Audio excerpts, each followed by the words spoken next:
Hey everyone, welcome back to Backlight. Hey folks, welcome to this new episode of our series dedicated to our tech samples in Backlight. So today we're going to talk about React Aria from Adobe. Let's go.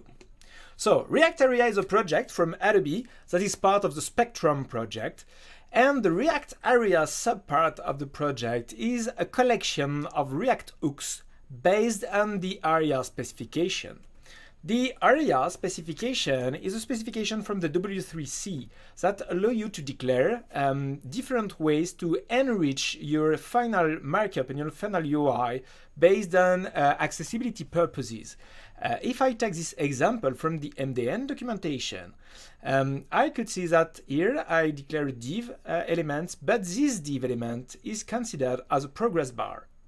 So any rendering agent like your browser or a screen rendering or something like that will now consider this div element as a progress bar.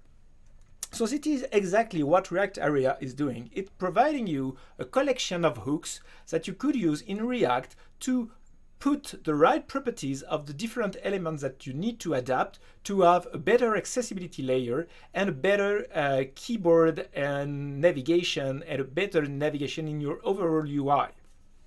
So it provides different elements that are dedicated to button, toggles, list, menus, and so on.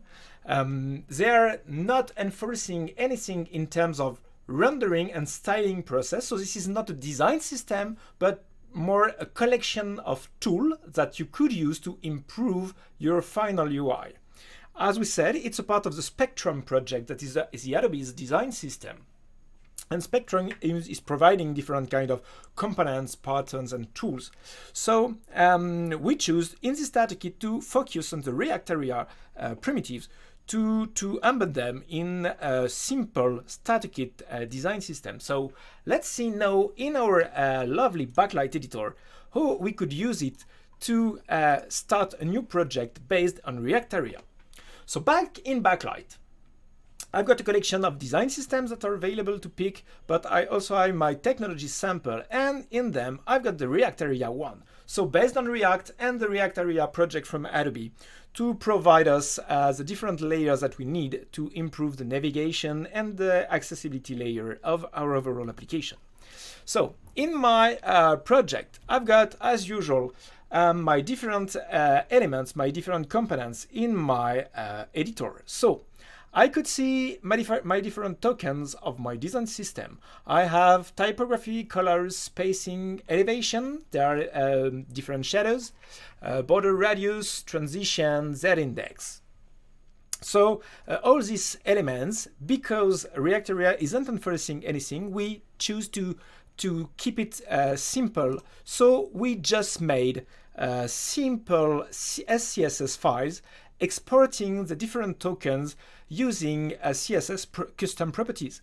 We prefix them with the --aria prefix, so any custom properties in our CSS exposed from the root top level of our global style sheet contains all our different tokens for our final design system. But as you may see, we just declare different macros in the SAS format, but we don't declare all the different tokens at all points. So to make sure everything is available, we've got an all component that is could be considered as a theme component in my design system. And in it, I just export a whole SCSS style sheet that is importing every part of my different tokens in my application. To be sure that everything could be easily rendered, as usual in Backlight, for example, when I select the colors design tokens, I've got a rendering of my different colors available in my preview panel on the right. To have them, I rely on the open source Dockit project from RIOTS. So in it, I've got two different kinds of layouts, the MDX layout that I will use in my documentation part, and the stories layout for all my stories for my components. So my stories layout is pretty much simple. I just export in it a single file at its roots that just import the theme global style sheet. So nothing more to do to have all the theme embedded in my different stories. For the MDX layout, it's a bit more complicated, let's say. I define some MDX layout component that is a top component that wrap everything of my documentation inside a core layout, and this core layout is directly exported from the Dockit-react project from the RIOTS, which is a set of tools that help you to manage your documentation using the MDX format. So if I have a look back at my colors design token in my documentation side, if I open it, I just import the styles showcase, which is a component coming from the Dockit-react project, and the style showcase just take the prefix and the different style key and then render my different design token in my preview content. So this is all, and this is pretty simple to define the different tokens. Now let's see we embed a small few samples in our different components. So let's see them. In my different components, I've got two components, two samples in this tech sample project. I've got a button and I've got a switch. Let's see the button. So in my button, I simply declare in my SRC folder a simple TS6 component. This TS6 component is a simple React component. I just exporting a button that is just a simple button in the sense of a button tag. But I use different properties that are custom size, and I enrich it with the Aria button properties coming from the React Aria project. This is just imported directly from the React types package. And I also use the useButton primitive. This is the one that is exactly exported from the React Aria project. And the useButton is in my rendering process. I pass it the different properties and the different reference to my top button. And by doing so, I get access to a set of properties that I could apply to my button directly. And those properties ensure that my button is properly accessible and properly accessible in my navigation in the keyboard. So this is exactly what React Aria is providing us. But because it doesn't enforce anything in terms of styles, as we said, I also have a button module as CSS file associated that I import in my TS6 component for my styles. My styles are just used then in my class name of my components. And in this button CSS file, I declare a top style for my button with the different values and the different tokens imported from my design tokens library. And I also declare the different variants based on the size properties, the small, the medium, and the large one. If I have a look at the stories associated to my button, I declare 3 different buttons, a small, a medium, and a large one. And if I have a look on my stories preview panel, I could see my small button, my medium one, and my large button.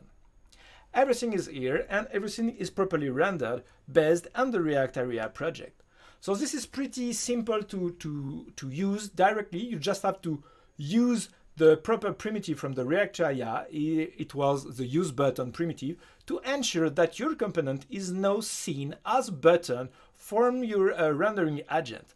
So let's see now how we could add a new component in my project. Let's say we could add a progress bar. So back in Backlight, to add a new component, I need to create a new branch in my editor to be able to edit my code base. So I will add a new branch named ProgressBar. I create the branch. So in this new branch, I will be able to add a new component. But before that, because I need to import my progress bar from my React Aria primitive, I need to go to my root files in the package.json definition. And in my package.json definition, I need to import the proper package from my React Aria package. So I will add the progress from React Aria.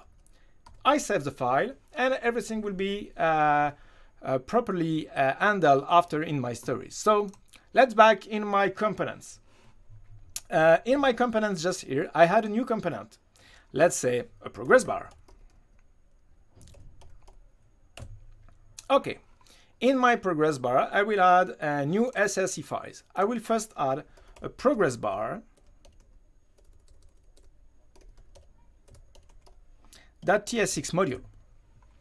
In my ProgressBar.tsx, I will add the different definitions that I need to import to have my progress bar working properly. So I need to import React, I need to import the correct progress bar properties from Aria, the React Aria project, the useProgressBar from the React Aria progress, and so on. And the styles that I will define later in my CSS module for the progress bar. Then I will export some kind of custom properties. I will do the same that I did for the button. So I have a size variant with a small, medium, and the large one, and they all inherit from the Aria progress bar properties. Then I will declare my progress bar component by itself. So let's add it. I have my size properties and the all properties passed from the Aria progress bar properties. I compute the correct value of my bar progression, which is a percentage of my progression based on the values. And I'll use the useProgressBar primitive to ensure that I have all the properties I need to apply to my component, so it will be properly considered as a progress bar for my rendering agent. So in it, I've got my div component, I apply my progress bar, and I've got an inside div that is the bar by itself. So let's save the file and let's style it. I had a progressbar.module.scss file. In the SCSS file, I will add first the style for my progress bar by itself. So I use the border radius pills, I use the Aria color, the color gray 300 coming from my design tokens, and I apply a few styles on them. So now I need to set the style for the bar by itself. So I had them. I use the primary color for my bar, so my bar is properly colored accordingly to my brand. And I will declare the three variants, so small, the medium, and the large one, and they all use the 8 CSS properties based on the design tokens too. So I just have to save the file. Now let's go to the stories to have a rendering content of the stories. So in my stories, I create a new file named progressbar.stories.tsx. In it, I will import my stories layout to ensure all the styles are properly applied from my global style sheet. I will import React too, and I will import my progress bar, which is coming from my SRC folder. I export the then I export the story by itself by just setting different progress bar with my different size that I want to use, the large, the medium, and the small one, and I pass different values to it. Okay, if I save the file right now, I've got my stories panel preview that appeared here. If I go in it, I've got my stories updated with the three versions of my progress bars, the small, the medium, and the large one, with the different values in it. If I update the value in my story and I save, my progress bar is updated as well. Well, that's it for the React Aria starter kit. As you saw, and as usual with the starter kit, this is not a design system, full design system, but just a set of elements that you could use to just play with it from scratch and trying to build your own design system from it. So it was for the React Aria from Adobe and a few styles from a SaaS project. So let's go to Backlight and let's try it, and let's see you again in the next episode soon. Thank you very much. Bye bye.